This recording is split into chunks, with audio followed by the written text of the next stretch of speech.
Just a month later, school children experienced the same sting of injustice. The Supreme Court ruled today that race cannot be a factor in assigning children to public schools, and the conservative majority that made that decision was, of course, partly shaped by President Bush, a mark wolf of one of his legacies. Today, as Elaine just noted, the court issued what will likely be a landmark decision, one that some say threatens the historic decision a half-century ago that outlawed racial segregation in schools. It is a betrayal of Brown. It's a decision which promotes segregation, which stands in the way of voluntary desegregation. Louisville and the Seattle school systems were doing was attempting to improve the educational prospects of all the kids, because this is truly a multiracial society now. And I find it very ironic that what the court originally ordered Jefferson County Public Schools to do, it's now ordering them not to do. I felt that the children, again, would not get the equal opportunity if we went back 50 years ago. I think we're going backwards instead of forward. I think it's almost a stabbing it back to public education. But both Alito and Roberts were well coached for their confirmation hearings. Do you believe that the Constitution protects the right of children in America to be educated in schools that are not segregated? Absolutely, Senator. That was one of the greatest, if not the single greatest thing that the Supreme Court of the United States has ever done. So do you agree with the court's conclusion that the segregation of children in public schools solely on the basis of race was unconstitutional? I do. They pledged to be open-minded, fair, and to respect precedent. I need to decide those questions with an open mind on the basis of the arguments presented, on the basis of the record presented in the case, and on the basis of the rule of law, including the precedents of the court. They misrepresented to the American public and to the Senate their intentions, and that they're really not concerned about precedent, about continuity and stability, about assuring the American public that the laws will be equally applied, equally interpreted, and that they will seek to protect the rights of all Americans. And the presumption is that the court will follow its prior precedents. There needs to be a special justification for overruling a prior precedent. They turn Brown on its head. They actually say that the lesson of Brown is that you can't use these actually rather modest measures to integrate the classrooms. And that's a perverse reading of Brown. Is gender discrimination, as you've written in a memo, a perceived problem, or is it a real problem? Of course, gender discrimination is a serious problem. It's a particular concern of mine. Those justices had no idea what it was like in the real world, working in a factory, trying to scrounge out a living, and to be a female at that. And I will remember that it's my job to call balls and strikes and not to pitch or bat. As much as I respect your metaphor, it's not very apt, because you get to determine the strike zone. What's unreasonable?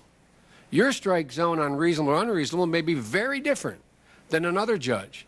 I think John Roberts should have been ashamed for analogizing the Supreme Court justice to an umpire. Anyone who's been around courts, and John Roberts certainly knows, that Supreme Court justices are anything but umpires. Umpires don't make the rules. The Supreme Court justices do make the rules. I think John Roberts used that analogy to try and make it seem at the start of his confirmation hearings like his views don't matter, and that therefore there's no need to talk about his views during the confirmation hearings. We've seen in his 2 years on the court that his views matter enormously, as any justice do, and he has very conservative views that constantly reflected in his decisions. This isn't about calling balls and strikes evenly. We're talking about the opportunity to play the game.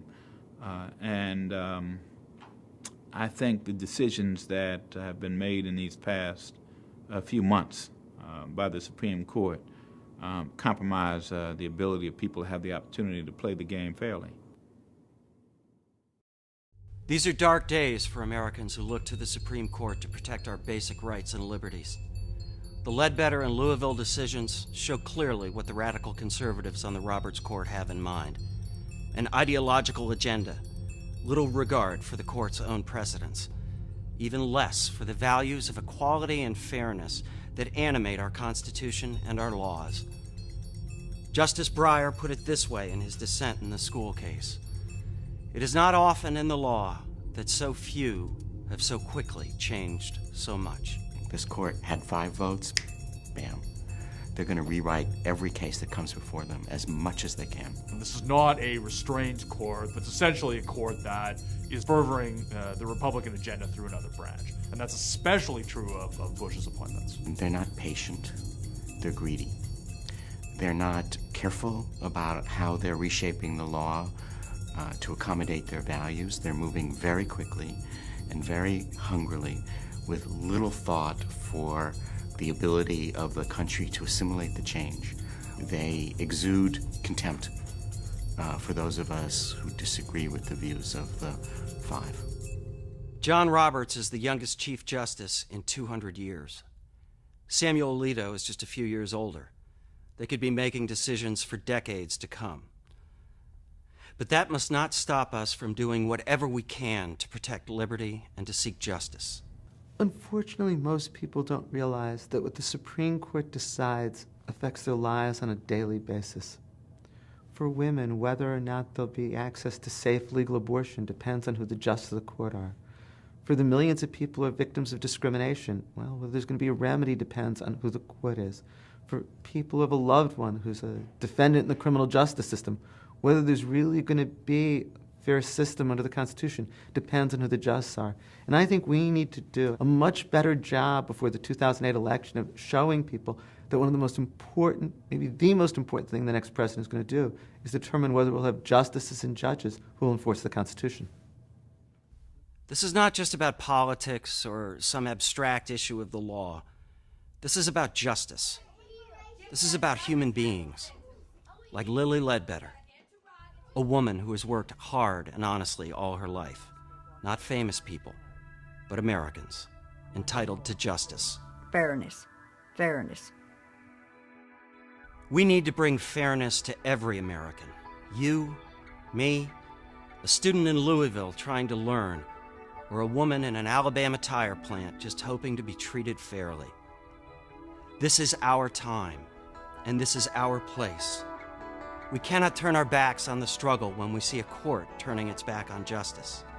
We cannot ignore the need to defend the Constitution when we see the courts ignoring its words.